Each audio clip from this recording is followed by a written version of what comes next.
Hay lugares que parecen seguros. Una casa, una familia, una noche entre amigas. La tarde del lunes 1 de mayo de 2023, el aire en el condado de Okmulgee, Oklahoma, se volvió denso. En una propiedad rural ubicada en Holly Road, en las afueras de Henrietta, patrullas y equipos de búsqueda realizaban un operativo contrarreloj. Buscaban a 2 adolescentes desaparecidas desde el fin de semana. Tenían esperanza de encontrarlas a salvo, pero el silencio de la propiedad era inquietante. A las 3 de la tarde, el operativo se detuvo. Los investigadores no encontraron a 2 personas. Encontraron una escena que desafiaba cualquier lógica criminalística. 7 cuerpos en total. Los oficiales quedaron paralizados. La magnitud era imposible de procesar. No era solo un incidente, era una masacre oculta tras la fachada de una granja tranquila. En medio del shock, una sola pregunta empezó a repetirse entre los investigadores. ¿Qué estaba ocurriendo realmente en este lugar mientras el mundo seguía girando afuera?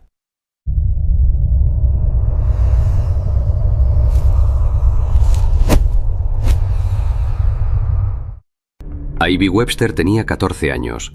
Era una adolescente descrita por su familia como alegre, apasionada por la música y profundamente cercana a sus padres. En el pequeño pueblo de Henrietta, Ivy era un rostro conocido y querido. Brittany Brewer, de 16 años, era su mejor amiga. Estudiaba en la preparatoria local y acababa de ser elegida como candidata a reina del festival local. Compartían conversaciones, risas y planes simples, como cualquier par de adolescentes. Ivy era luz. Era una niña que confiaba en la gente. No había malicia en ella y por eso nosotros tampoco vimos la malicia en los demás. Ambas aceptaron una invitación que parecía inofensiva. Pasar el fin de semana y tener una pijamada en la casa de una amiga de la escuela, Tiffany Guess. Nada indicaba peligro. No se trataba de irse con desconocidos. Iban a una casa donde vivía una familia completa, una madre, un padre y 3 hijos. Para los padres de Ivy y Brittany no había motivos para desconfiar de un hogar donde había otros niños. Era una pijamada más. Las niñas estaban emocionadas, empacaron sus cosas y se despidieron con una sonrisa. Fue la última vez que las vimos cruzar la puerta. Pero lo que nadie sabía, ni podía imaginar, es que esa propiedad rural se convertiría en una trampa de la que no habría salida. Las horas pasaron. Los mensajes de texto que solían ser constantes dejaron de responderse. Los teléfonos se apagaron. Y lentamente, la preocupación en Henrietta comenzó a transformarse en un terror frío. 2 amigas, una casa rodeada de árboles que parecía el refugio perfecto, y una noche que nunca terminó. Lo que comenzó como una invitación a jugar y compartir, se transformó en la tragedia más oscura en la historia reciente de Oklahoma. La búsqueda terminó en un campo de Holly Road, pero las preguntas apenas están saliendo a la luz. ¿Qué ocurrió realmente dentro de esa propiedad durante ese último fin de semana? ¿Cómo fue posible que 7 vidas se apagaran en el mismo lugar sin que nadie escuchara nada?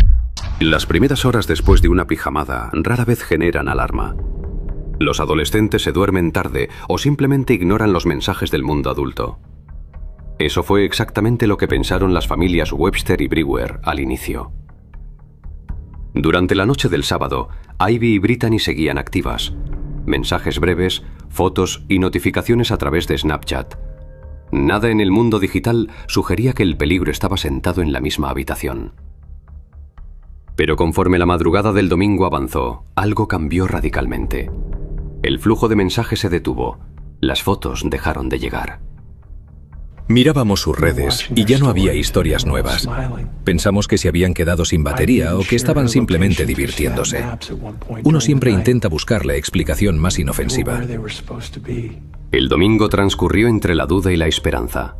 Los mensajes enviados por los padres quedaron en un eterno estado de entregado. Las llamadas iban directo al buzón de voz.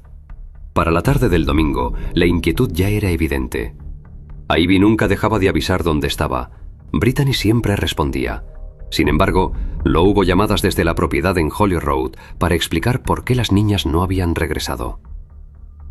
El silencio de la casa donde pasaron la noche era tan pesado como el de los teléfonos de las adolescentes.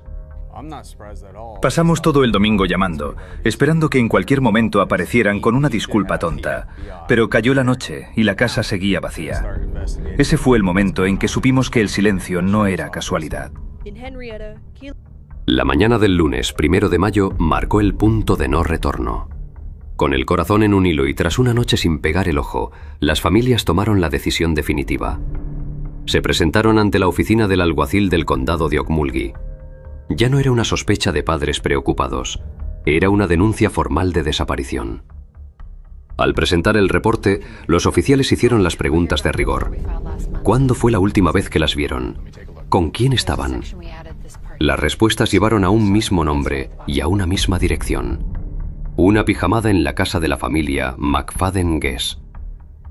Cuando recibimos el reporte ese lunes por la mañana, activamos los protocolos de búsqueda inmediata.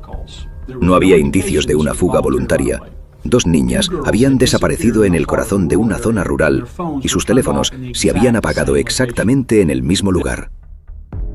Para las 10 de la mañana del lunes, el estado de Oklahoma estaba en alerta máxima. Se emitió una alerta Amber que inundó los teléfonos y las carreteras. La descripción era clara: 2 menores de edad vistas por última vez en Henrietta. La policía se dirigió de inmediato a la propiedad de Holly Road para realizar una verificación de bienestar. Lo que no sabían es que ese lunes el tiempo ya se había agotado. Mientras los helicópteros sobrevolaban la zona, el silencio de la propiedad estaba a punto de romperse de la forma más violenta posible. 2 familias esperando frente al teléfono, un pueblo entero buscando entre la maleza, y una alerta Amber que resonaba en cada rincón de Oklahoma. Lo que las autoridades estaban a punto de descubrir al cruzar la cerca de esa propiedad superaría cualquier informe policial previo. El silencio digital del domingo tenía una razón física aterradora enterrada en el suelo de Henrietta. ¿Qué encontraron los oficiales en su primera inspección a la propiedad ese lunes? ¿Por qué el rastro de 7 personas se detuvo en el mismo lugar y al mismo tiempo? La mañana del lunes 1 de mayo de 2023 comenzó con una señal que confirmó los peores temores de las familias. Ivy y Brittany no llegaron a la escuela. En una comunidad pequeña como Henrietta, esa ausencia fue el estallido de la crisis.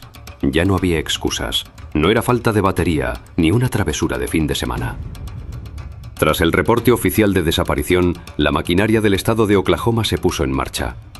Los investigadores reconstruyeron el rastro de las adolescentes y todos los hilos, mensajes de Snapchat, testimonios de amigos y la última ubicación conocida, convergían en un solo punto: la propiedad rural en Holly Road. Mientras los agentes revisaban los registros del domicilio, un nombre saltó en la pantalla y cambió el tono de la investigación de búsqueda a peligro inminente: Jesse McFadden. McFadden no era un residente común. Al ingresar su nombre en la base de datos, los oficiales descubrieron que era un delincuente sexual convicto. Pero el dato más perturbador surgió ese mismo lunes en el tribunal del condado de Muscogee. McFadden tenía una cita judicial programada para ese día por nuevos cargos. Cuando el tribunal nos informó que McFadden no se había presentado al juicio, supimos que la situación era crítica. Teníamos a un depredador con una soga al cuello legal y a 2 niñas desaparecidas en su propiedad. Las alarmas se encendieron todas al mismo tiempo. Cerca de las 3 de la tarde, agentes del sheriff y del Buró de Investigaciones del Estado de Oklahoma, OSBI, llegaron a la propiedad. No fueron recibidos por nadie. El silencio en la granja era absoluto, un contraste aterrador con el despliegue policial que rodeaba el lugar. Con una orden de registro, los agentes se dividieron. Un grupo entró en la vivienda principal, mientras otros se adentraron en el extenso terreno, una zona boscosa y difícil de transitar. Lo que comenzó como una inspección se transformó, segundo a segundo, en el descenso a un infierno personal. Fue cerca de un arroyo, en una zona apartada del terreno, donde los agentes hicieron el primer hallazgo.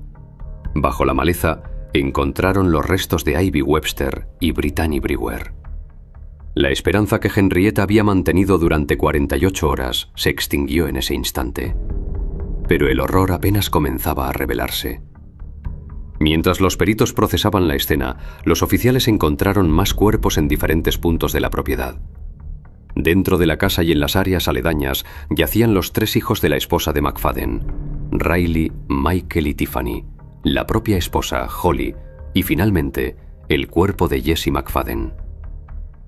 Hemos visto escenas difíciles, pero esto era inenarrable. 7 vidas apagadas en un radio de pocos metros. En ese momento entendimos que McFadden no planeaba huir del juicio. Planeaba llevarse todo su mundo con él. Lo que comenzó como una desaparición de 2 amigas se había convertido en una de las peores masacres en la historia de Oklahoma. 7 personas, una propiedad que debía ser un hogar, y un hombre que decidió el destino de todos. La búsqueda había terminado, pero la verdadera investigación apenas comenzaba. La comunidad de Henrietta se hacía las preguntas que hoy, en 2026, siguen doliendo. ¿Cómo pudo un delincuente convicto tener a 2 menores invitadas en su casa sin que el sistema saltara antes? ¿Qué ocurrió realmente dentro de esa casa durante el domingo, mientras las familias aún enviaban mensajes de texto? Tras el hallazgo de los 7 cuerpos en la propiedad de Holly Road, el condado de Okmulgee se convirtió en el escenario de una de las reconstrucciones forenses más complejas de Oklahoma. La prioridad era reconstruir las últimas horas de Ivy, Brittany y la familia McFadden. Los peritos del OSBI, Oklahoma State Bureau of Investigation, confirmaron una verdad aterradora. Las 6 víctimas fueron ejecutadas con disparos en la cabeza, realizados a corta distancia con una pistola calibre .380. No hubo señales de una lucha prolongada. McFadden utilizó su posición de autoridad y el factor sorpresa para neutralizar a cada miembro de la casa, una tras otra. El análisis balístico y de posición reveló una frialdad absoluta. Las víctimas no tuvieron tiempo de reaccionar. Fue una ejecución sistemática. Lo más inquietante es que determinamos que las desapariciones ocurrieron en distintos momentos entre la noche del domingo y la madrugada del lunes. Al entrar en la vivienda, los investigadores no encontraron el caos que se esperaría. No había cristales rotos ni muebles volcados. La casa de los McFadden respiraba un orden perturbador. Esa calma hablaba de una dinámica de poder absoluta. Los investigadores concluyeron que Jesse McFadden no solo era un asesino, sino un manipulador que había convertido su hogar en una prisión psicológica mucho antes de apretar el gatillo. La presencia de las 2 invitadas, Ivy y Brittany, no detuvo su plan. Simplemente las incluyó en su macabra decisión de no dejar testigos de su caída legal. Jesse McFadden sabía que el lunes su vida como hombre libre terminaría en el tribunal de Muskogee. En su mente distorsionada, decidió que si él no podía tener libertad, nadie en esa casa tendría vida. Se llevó a su familia y a las amigas de su hija como si fueran de su propiedad. Con el caso cerrado técnicamente como homicidio múltiple, seguido de suicidio, la indignación se volcó hacia las instituciones. Jesse McFadden era un delincuente convicto que ya había cumplido condena por violación en 2003. A pesar de su historial y de las nuevas pruebas de que seguía contactando menores desde la cárcel, estaba en la calle. La pregunta que resonó en todo Estados Unidos fue: ¿por qué? ¿Por qué se le permitió vivir en una zona rural sin supervisión estricta? ¿Por qué se permitió que menores de edad entraran en la propiedad de un agresor sexual registrado? Los padres de Ivy Webster y Brittany Brewer se convirtieron en la voz de una demanda nacional por leyes más estrictas de monitoreo. Este crimen fue imperfecto porque el sistema falló en cada paso.